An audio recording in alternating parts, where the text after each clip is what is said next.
जिले के मलाड पूर्व पपाड़ा क्षेत्र में स्थित दीनदयाल शिक्षण संस्थान द्वारा संचालित स्वामी विवेकानंद विद्यालय की संचालिका डॉक्टर नूतन शमशेर सिंह ने एक प्रेस कॉन्फ्रेंस के माध्यम से सनसनीखेज खुलासा किया है। डॉक्टर नूतन शमशेर सिंह ने आरोप लगाते हुए कहा है कि पूर्व ट्रस्टी हरिप्रसाद रामबहाल सिंह गत 13 जनवरी को लगभग 35 लोगों के साथ विद्यालय संकुल में जबरदस्ती घुसकर शिक्षकों के साथ मारपीट धक्का मुक्की कर विद्यालय पर जबरी कब्जा करने की कोशिश की। स्वामी विवेकानंद विद्यालय की संचालिका डॉक्टर नूतन शमशेर सिंह एवं वहां ड्यूटी पर उपस्थित शिक्षकों ने पुलिस कंट्रोल रूम में फोन करके इसकी सूचना दी। कुरार पुलिस मौके पर पहुंचकर हंगामा कर रहे सब लोगों को पुलिस स्टेशन लेकर गई, लेकिन वहां पर उल्टे स्वामी विवेकानंद विद्यालय की संचालिका डॉक्टर नूतन शमशेर सिंह, श्रीमती अलका सिंह, श्रीमती गार्गी दुबे और पत्रकार दीनानाथ तिवारी पर ट्रेसपास मारपीट का मामला संगीता रमाणे की शिकायत पर एफआईआर के अंतर्गत दर्ज किया गया। देर शाम 7 बजे स्वामी विवेकानंद विद्यालय की संचालिका डॉक्टर नूतन शमशेर सिंह की शिकायत पर एफआईआर के अंतर्गत हरिप्रसाद रामबहाल सिंह, अजय प्रकाश सिंह, राधना अमेंद्र सिंह, रविंद्र प्रताप सिंह सहित 13 लोगों के खिलाफ विभिन्न धाराओं के तहत आपराधिक मामला दर्ज किया गया है। आइए देखते हैं क्या है इस। आप सभी आज इतने शॉर्ट मोमेंट पे हमने इन्फॉर्म किया, फिर भी आप सभी इतनी संख्या में यहाँ पर उपस्थित हैं। पंडित दीनदयाल शिक्षण संचालित स्वामी विवेकानंद हाई स्कूल की स्थापना 18 सितंबर 1989 में की गई। इस संस्था के संस्थापक हमारे पूजनीय मेरे पिताजी स्वर्गीय श्री शमशेर सिंह जी थे और इस संस्था को, इस स्कूल की स्थापना इस आदिवासी एरिया में करने का उनका मुख्य उद्देश्य यहाँ के लोग शिक्षा से वंचित ना रहे, यहाँ के लोगों को भी शिक्षा प्राप्त हो, उनका मौलिक अधिकार है और यहाँ के भी लोग उस मुकाम तक पहुँचे, उस लक्ष्य को प्राप्त करें जो कि उन्हें एक समाज में, एक जो कहते हैं ना, समाज में एक ऊंचाइयों तक पहुंचने का उनका भी हक है। इसी उद्देश्य से मेरे पिताजी ने इस संस्था की स्थापना की थी। उनका इस संस्था का यहाँ पर स्थापना करने का एक ही उद्देश्य था, जो पंडित दीनदयाल उपाध्याय जी का अंत्योदय का सपना कि विकास अंतिम व्यक्ति तक पहुंचना चाहिए, वैसे ही मेरे पिताजी का उद्देश्य था कि शिक्षा अंतिम व्यक्ति तक पहुंचाने का उद्देश्य को लेकर ही इस आदिवासी गरीब बस्ती में उन्होंने स्कूल की स्थापना की। हमारे स्कूल का नाम स्वामी विवेकानंद स्कूल है। आदरणीय स्वामी विवेकानंद जी ही उनके प्रेरणा स्रोत थे। पंडित दीनदयाल उपाध्याय हमारी संस्था का नाम है। उनके ही सपने को साकार करने के लिए स्कूल की स्थापना की गई थी और आज तक हम उन्हीं के मार्गदर्शन में, हमारे पिताजी ने जो हमें रास्ता दिखाया, उसी रास्ते पे चलकर आज हम यहाँ पर पहुँचे हुए हैं।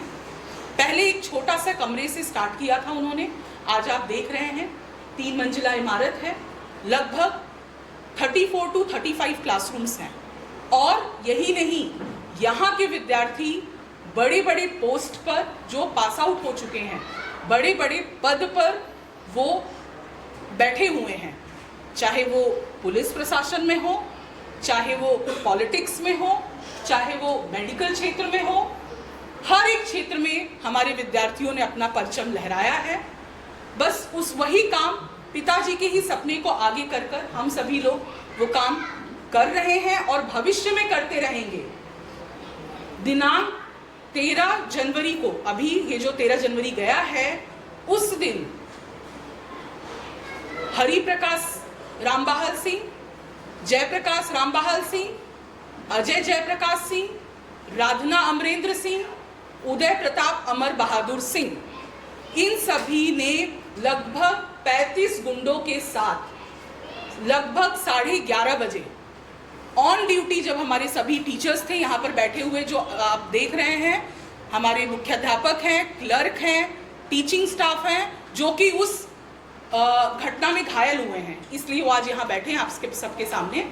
उन्होंने एक पूरा मॉब बनाकर अंदर घुसने की कोशिश की, कोशिश के अंदर घुस भी गए। अभी आपको वीडियो दिया जाएगा, आप उसमें देखिए। अंदर घुसे, उन्होंने ये भी नहीं देखा कि सामने फीमेल है कि मेल है। बहुत ही दुखद घटना है ये, बहुत ही निंदनीय घटना है, तुच्छ घटना है कि आप लोग असामाजिक तत्वों को लेकर विद्यालय जैसे मंदिर में आपने दिन दहाड़े कब्जा करने की और हत्या करने के मकसद से आप घुसे, जो कि बहुत ही निंदनीय है। इसको हम बिल्कुल भी बर्दाश्त नहीं करेंगे। हम माइनॉरिटी संस्था है, हम संविधान 30(1) की कलम हमारा संविधान है, जिसके तहत हम ये सारी चीज़ें विद्यार्थियों को पढ़ाना, शिक्षकों को जो भी ड्यूटीज दी जाती हैं, इसके तहत हम काम करते हैं। और हमारे संविधान में अगर कोई इंटरफियर करने की कोशिश करेगा, उस पर कड़ी से कड़ी नियमानुसार कार्रवाई की जाएगी। आपको मैं थोड़ा सा जिन जो असामाजिक तत्वों के साथ आए थे हमारे कुछ हिंदी माध्यमिक और हिंदी प्राथमिक विभाग के शिक्षक, उनके बारे में जैसा कि आपने कहा, शॉर्ट में ही मैं बताना चाहूँगी कि ये कोई नई बात नहीं है कि ये शिक्षक अलग अलग प्रेस के माध्यम से, अलग अलग यूट्यूब चैनल के माध्यम से संस्था की बदनामी कर रहे हैं। ये बात 2011 से चली आ रही है।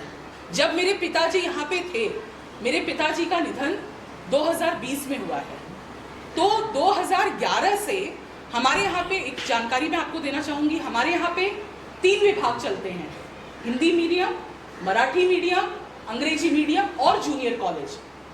लेकिन प्रॉब्लम खाली और खाली हिंदी मीडियम के शिक्षक कर रहे हैं। इस पत्रकार परिषद में मैं आपको बताना चाहूँगी कि हमारे मराठी माध्यम के सभी शिक्षक, हमारे अंग्रेजी माध्यम के सभी शिक्षक, हमारे जूनियर कॉलेज के सभी शिक्षक बैठे हुए हैं, और वो हमारे कहने पे नहीं, और हमारे पेरेंट्स भी आए हुए हैं, क्योंकि जब वो घटना उन तक गई तो उन्होंने भी कहा कि ये गलत है, इसका विरोध हमें मिलकर करना होगा। इसीलिए आज वो पत्रकार परिषद में खाली हमने उनको समय बताया था और कहा था आप अपनी इच्छा से आ सकते हैं, वो स्वयं आए हुए हैं।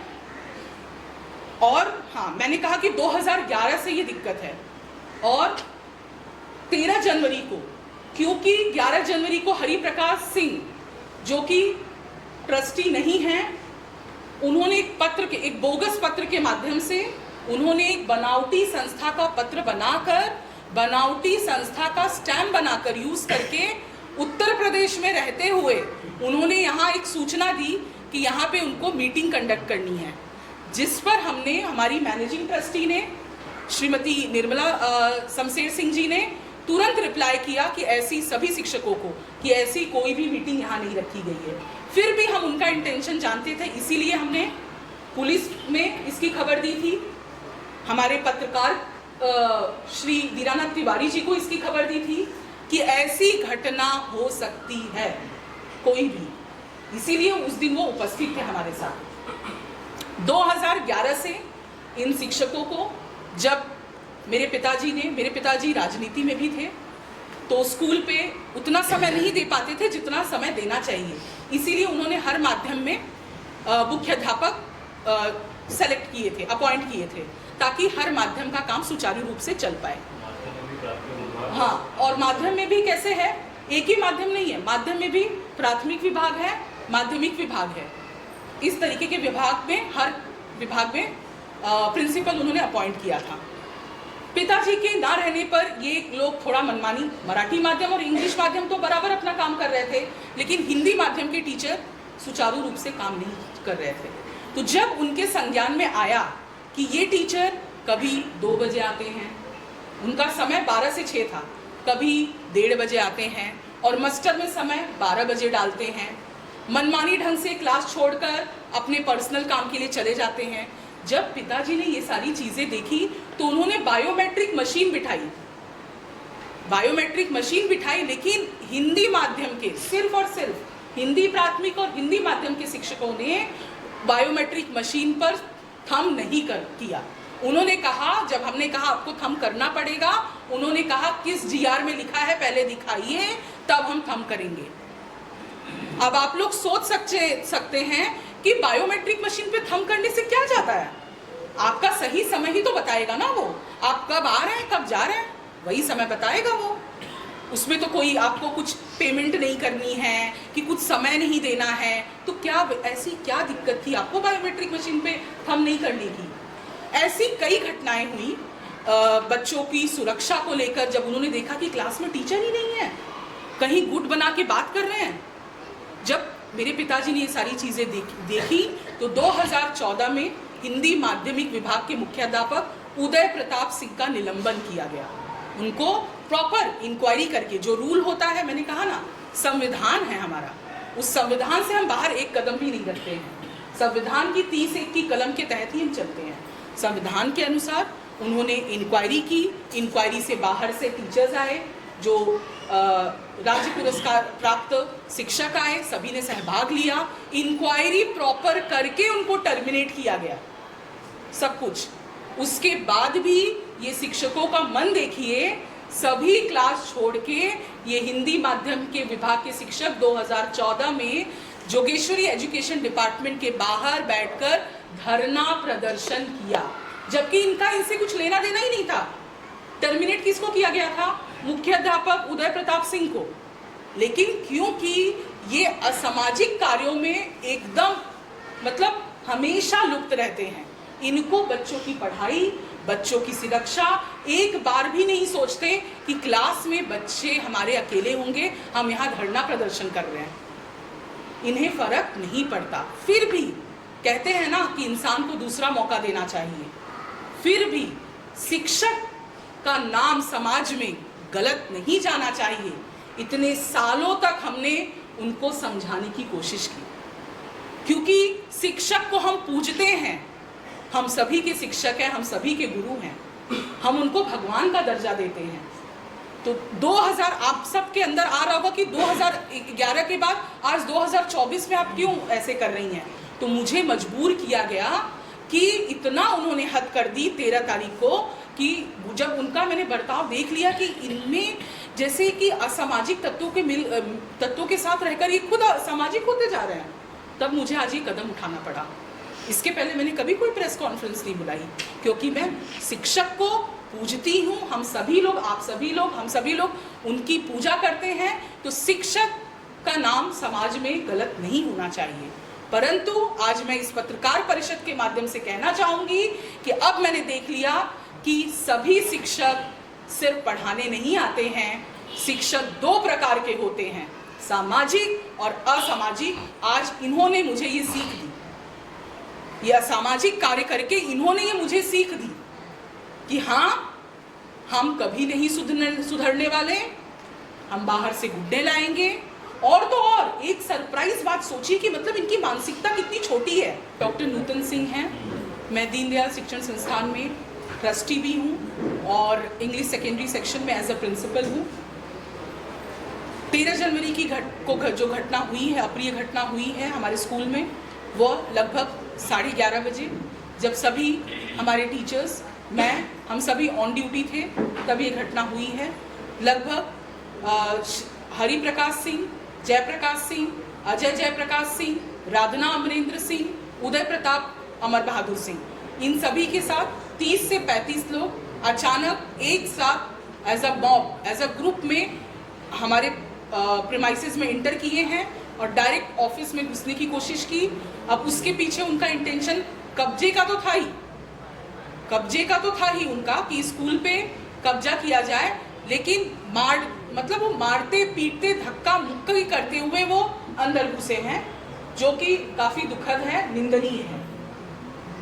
दूसरी चीज़, उन्होंने ये सब सीन क्रिएट किया। हमारी महिला जो HM है, महिला टीचर है, मैं खुद हूँ, हमारी प्यून है, उनको काफ़ी चोटें भी आई उस समय और बहुत कुछ गलत तरीके से हुआ उनके साथ, जिसकी हमने सूचना तुरंत पुलिस में की, रिपोर्ट की। मैंने 100 डायल किया।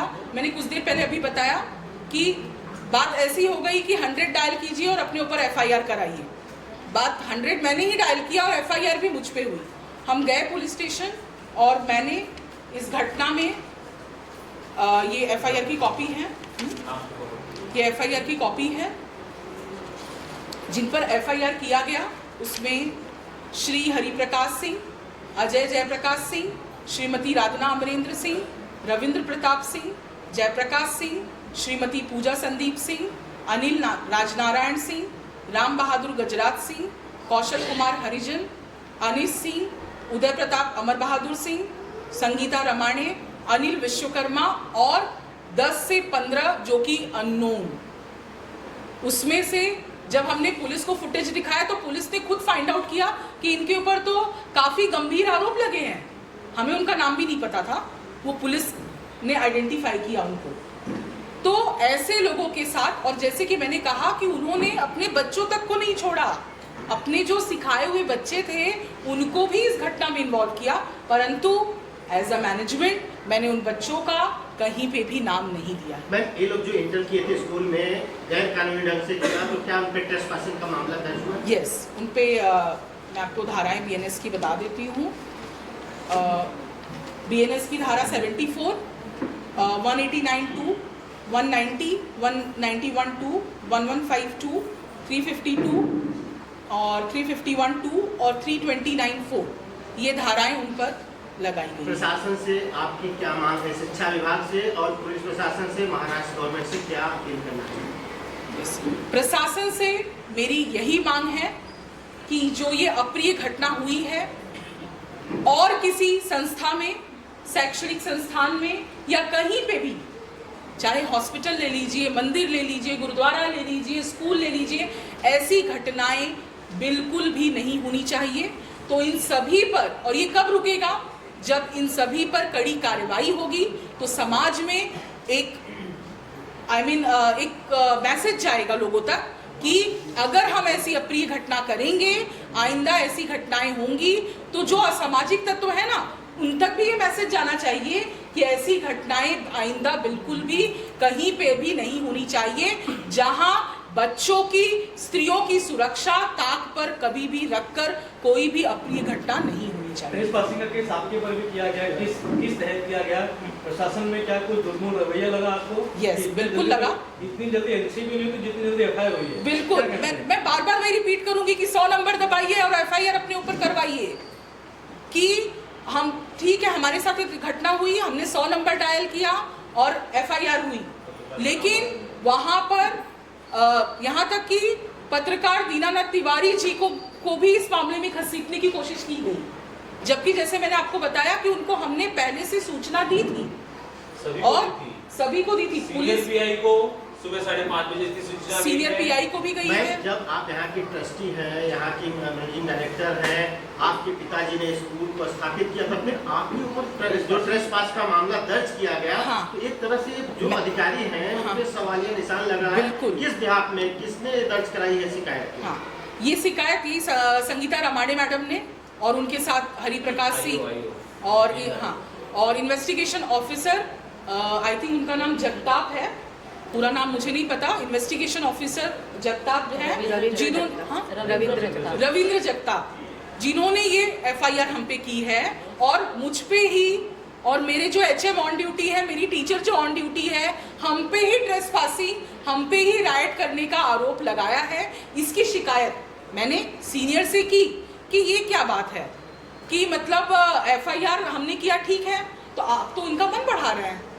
मन बढ़ाना ही हुआ ना कि जो क्रिमिनल है वो अब जो सामान्य इंसान है उस पर भी एफआईआर आराम से कर ले जाए, तो उनका जवाब थोड़ा सा क्या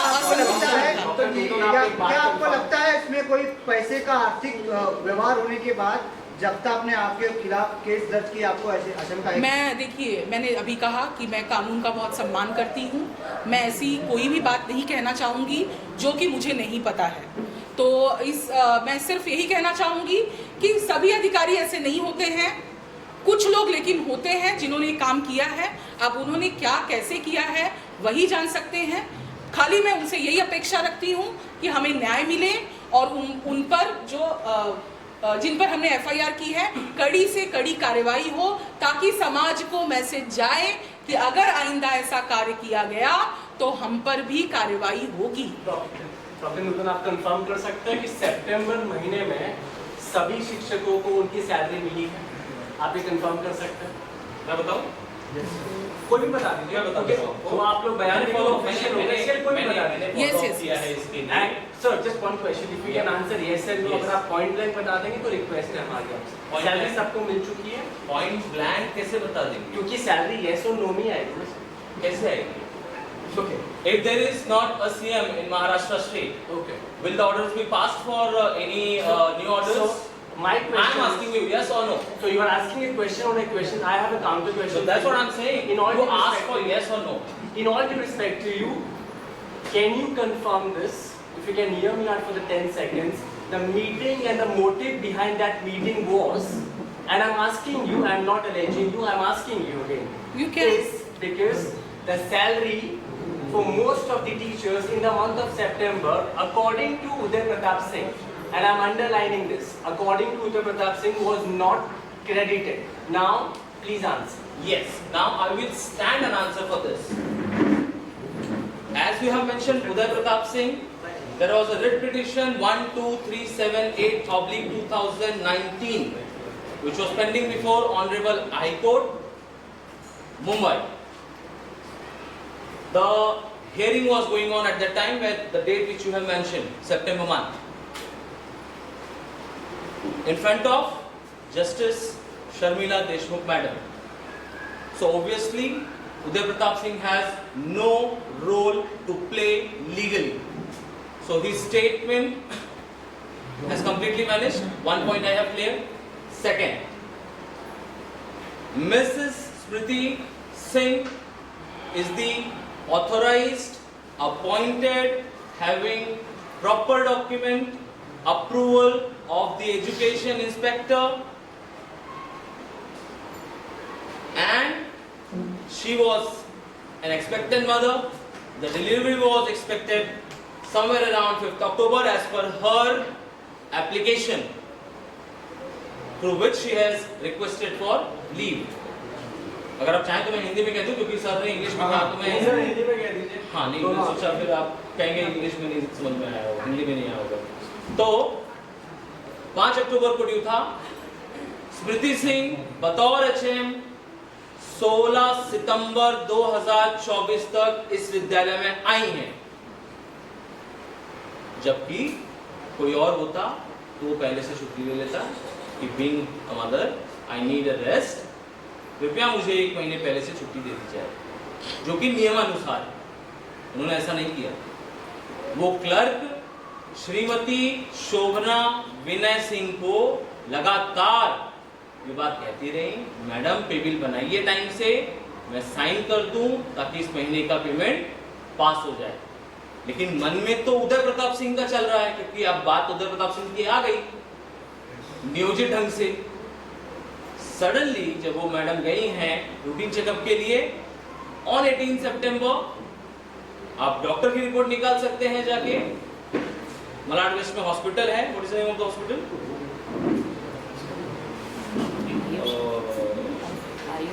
मलाड वेस्ट में सेंट एन्स के सामने वो हॉस्पिटल है। I can not recollect the name of the hospital.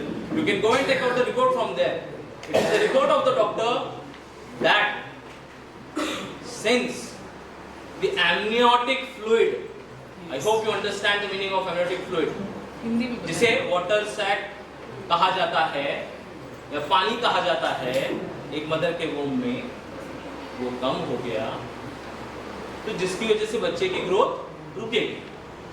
ये मेरी रिपोर्ट नहीं है, ये डॉक्टर की रिपोर्ट है, आप प्राप्त कर सकते हैं जाके। एंड हम उस वक्त भी प्रेजेंट नहीं थे।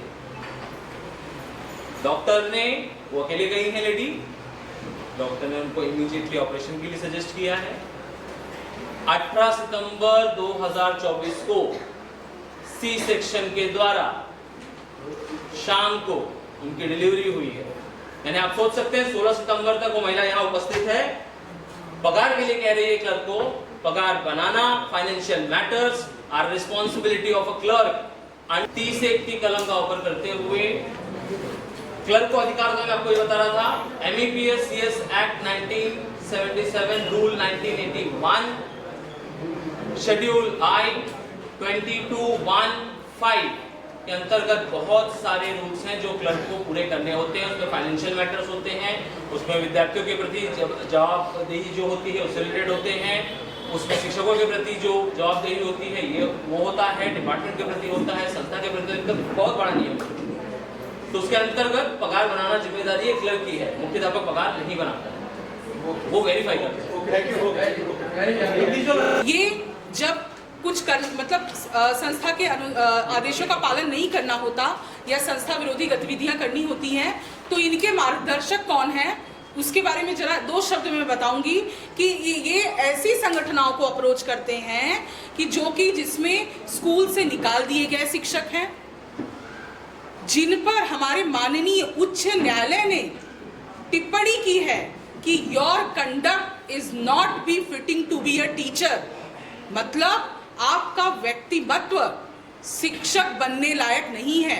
ये हम नहीं, ये माननीय उच्च न्यायालय की द्वारा की गई टिप्पणी है। ऐसे लोग इनके गुरु हैं, हिंदी माध्यमिक विभाग के शिक्षकों के और हिंदी प्राथमिक विभाग के शिक्षकों के। तो आप समझ सकते हैं कि जब गुरु ऐसा है तो ये स्वयं कहाँ तक जाएंगे। और ये सिर्फ दुष्प्रचार है कि संस्था ने पगार रोक दिया। EI साहब की विनती पर, MLC साहब की विनती पर प्रस्ताव राम सिंह के नाम का भी भेजा। अगर शिक्षक को पगार चाहिए होता तो पगार पे साइन करते, सबकी पगार आ जाती प्रस्ताव होकर। राम सिंह जी ने स्वयं लेटर लिखा कि यह अधिकार रविंद्र प्रताप सिंह जी का है। क्या एक शिक्षक संस्था चालक को माइनॉरिटी के अंतर्गत ऐसा कोई पत्र लिख सकता है जिसकी भाषा ही एकदम अभद्र हो? आप खुद सोचिए, मुझे पगार चाहिए 4 महीने की या 3 महीने की या 2 महीने की, तो मेरी तो प्रायोरिटी पगार है। या मेरी खुद की ना हो तो कम से कम जो शिक्षकेतर कर्मचारी हैं उनके लिए तो मुझे सोचना चाहिए जो मैंने सोचा। तो ये गुटबाजी करना इनका काम पहले से है, जिसकी नोट ये भी मैं बता दूं आपको, त्रिस्तरीय सदस्य समिति 3 जनवरी 2015 उनके द्वारा सडन इंस्पेक्शन उदय प्रताप सिंह जी की विनती पर हुआ था, जिसमें ये बात साफ साफ लिखी है की हिंदी माध्यमिक विभागाचे शिक्षक गटबाजी करून दुय्यम हजेरी पत्रकावर सही करतात, एक जो रितसर है और एक मुख्याध्यापक के द्वारा बनाया हुआ, आणि ते संस्थेने बायोमेट्रिकची सोय करून दिली असताना त्याच्यावर हजेरी नोंदवत नाही। ये क्या कुछ हुआ उसके बाद सर 13 तारीख 2025 की जनवरी को लगभग 11 साढ़े 11 बजे, जबकि 13 तारीख को रात को ही ट्रस्ट द्वारा मुझे ये लेटर प्रदान किया गया था, भेजा गया था कि ऐसी ऐसी घटना होने वाली है, जिसमें एक पत्रकार के नाते आप वहाँ पर उपस्थित हैं, क्या होती है क्या गड़बड़ियाँ उस पर ध्यान रखना है आपको,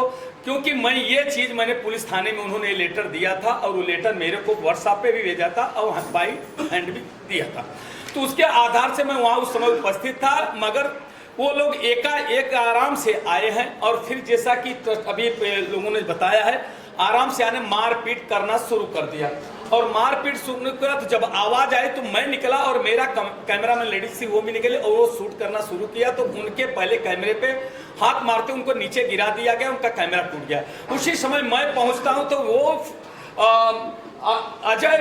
अजय करके अजय जयप्रकाश सिंह का लड़का था, वो अजय जयप्रकाश सिंह था, वही लड़का पहले मेरे उस पर धक्का मारता और फिर एक महिला रहती है, क्या नाम उनका, जैसा कि जिसने FIR किया है संगीता रमानी ने, उन्होंने मेरा बाकायदे, मैं समझाने की कोशिश कर रहा कि आखिर आप लोग बैठिए, आपका क्या मामला मुझे भी तो बताओ, मैं भी पत्रकार हूँ, मैं भी सुनने के आया हूँ यहाँ सुनने के लिए, सुनने को राजी नहीं।